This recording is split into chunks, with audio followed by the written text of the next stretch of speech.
Hi guys, so welcome back to my channel. In today's video we are going to look at how to make a 6 pieces blouse. Yes, like the one you are seeing on the mannequin in the video as at now. That's what we are going to learn how to do in this tutorial. Now you need some basic measurements, and these are the measurements that is needed to make it. Now I'll plead that if at this point you haven't subscribed to my channel, please subscribe and hit on the notification bell to be notified anytime we upload a video. Now the first thing I did is to draft my basic. So I took my vertical measurement, which is shoulder to bust, shoulder to under bust, shoulder to waist, and then the full length of the blouse. I also added a 1.5 zipper allowance for the front because it will have a front zipper. I also marked the shoulder area and then the armhole area. So I have a video on how to draft the basic bodice block. So I'll encourage you to go and watch it, which will help you know how I did this. So the next thing I'll do is to take my nipple to nipple divided by 2, and it's 3.5. So I mark 3.5 on the bust point, the under bust, the waist, and the full length of the blouse. But on the bust point I added 0.5 as allowance to the darts before I connected them, as you see me do. The next thing I'll do is to take the dart.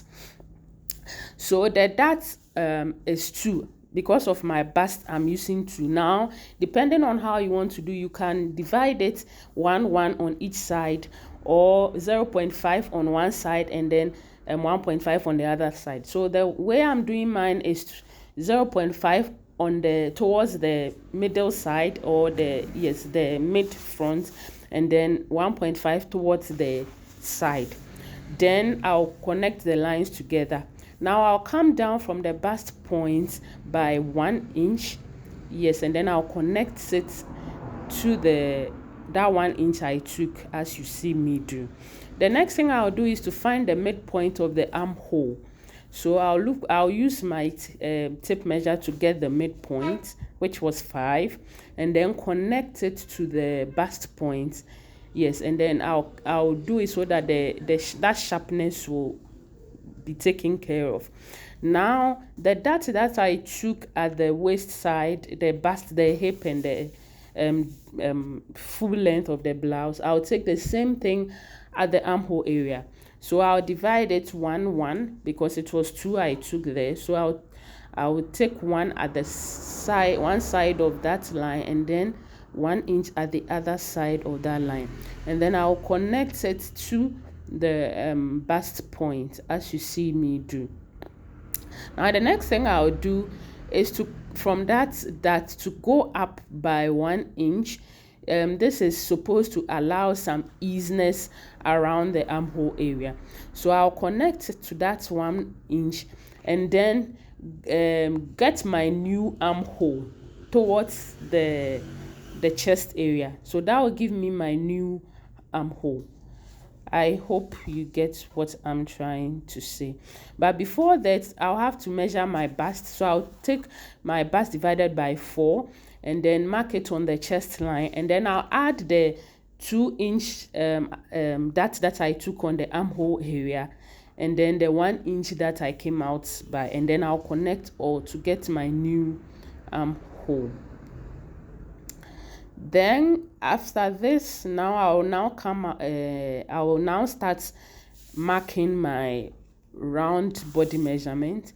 So the first one after the bust that I have already done is the waist. So I'll divide the waist by 4, mark it there, and then add the allowance that I took out, which was the 2 inch, and then add it there on the waistline.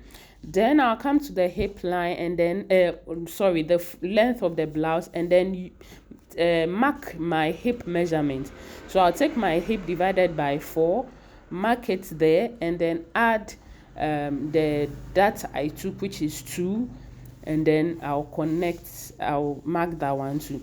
After that, I'll connect from the bust point to the waist, and then with a curve to the full length of the dress. Now I also sorry, full length of the blouse. Now I also did my sweetheart neckline. Yes, so I'll do a different tutorial on how to do that neckline. So as you see, I'm cutting the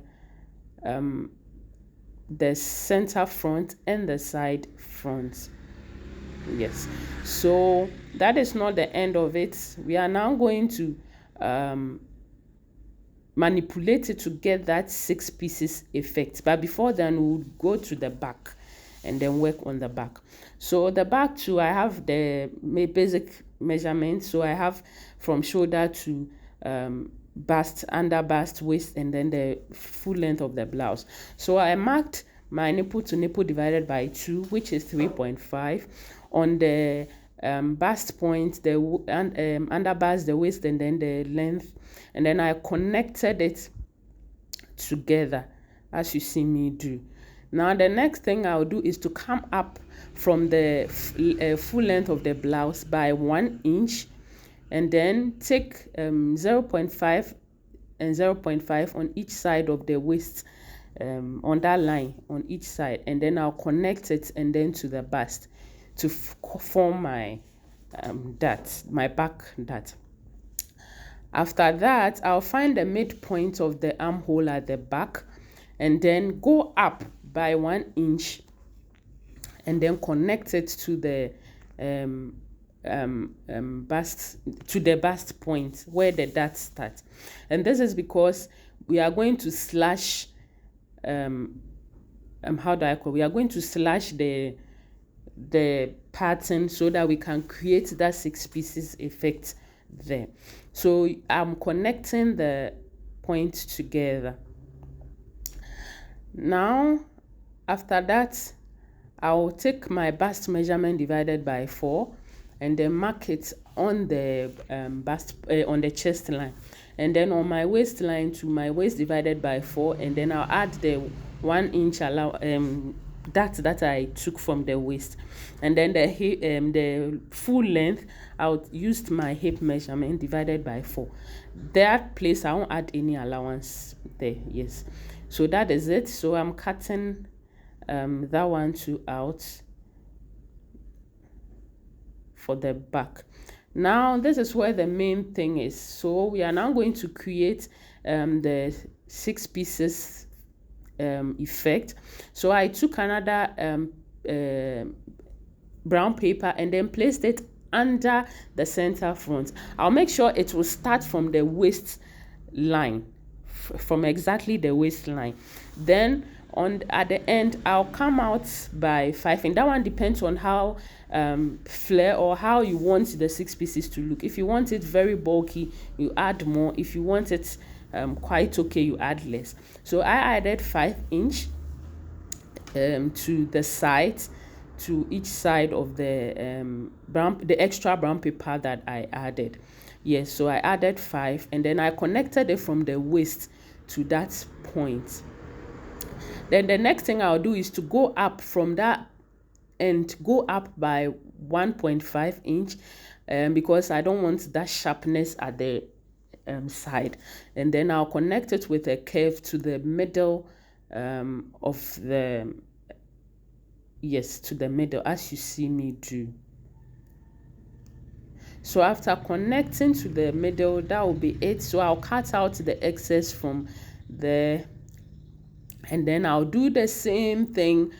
Because I'm adding 5 inches to the side, I'll add the same 5 inches to all the other pattern pieces. Yes, so this is the center front where the zipper will be. Now I'll do for the side front the same way. Let me repeat that. So from each side I'll come out by 5 inch, and then mark it as you see me do, and then from the waist connect it. The only difference will be the center back. That one will do it for only one side because we'll cut it on fold. Yes, so we'll do it on only one side and then cut it out. So at the end of the day, that is it for the pattern. Yes, so the next thing I'll do now is to cut them on the fabric, and then we'll start stitching them together. If by this time you haven't subscribed, I'll plead that you subscribe and hit on the notification bell to be notified anytime we upload a video. So this is the patterns I've cut on the fabric. I also cut the same thing for the lining, and then I added stiff. I added a stiff, like a medium stiff, to all of them. That's both the fabric and the lining. So now I'm going to join the front together. As you see me, the side front and the center front together. I cut 2 for each, so I'm going to stitch it together, and then we'll come back and then I'll tell you what's next to do. And then for the back also, we'll do the same thing. For the back, the center back was on fold, so the side we'll stitch the side together, and then the other side together, as you see me showing you. So I'll go and do that one too, and then I'll come back. So I did it for both the fabric and the lining. Now for the front, I'll add my zipper, but before I close the lining to the main fabric, I'll add my zip there. Yes, so that's the zip you see there, and then I have used pin to hold all of them together. So I did it for the both sides, so that by the time we'll finish, the zipper will be showing, or will be ready fixed in the front of the blouse. So I'm going to stitch that one too, and then I'll close the side and the down. Yes, I'll close the side and then down as well. Then I'll turn it all from the armhole area and then the shoulder area. Yes, so I'll close the side and then close the hem of the blouse all the way to the center front where the zipper is, and then after that I'll turn it from the armhole area. Then we'll continue. So I'll do it for this and then the other side of the front as well. So after I'm done with that, this is what I get. I did the same thing for the back as I said earlier. So I joined it at the shoulder side. I joined the front to the back at the shoulder area, so you can see the flare effect on the blouse. Yes, so now the next thing I will do is to close the sides. So I'm going to close the sides, and then I'll add my my sleeve to it. Then that will be it for the 6 pieces blouse. So once again, please subscribe if you haven't subscribed, and I'll plead that if this video has been beneficial to you, that you share to your friends and your loved ones. So at the end of the day, after holding it together or putting it together, that is what I have. So I'm using this puff sleeve. Yes, so I'll do a different tutorial for that because I don't want this video to be too long. Yes, so that you can be able to watch. So I'll do a different tutorial on how I did that sleeve. So I attached my sleeve to it, and then that is it for the blouse. Yes, as you can see. So isn't it looking beautiful? So that is the blouse that you are seeing on the dummy. Yes, with the zipper in front. So thank you for watching, and I'll see you in my next video. Bye bye.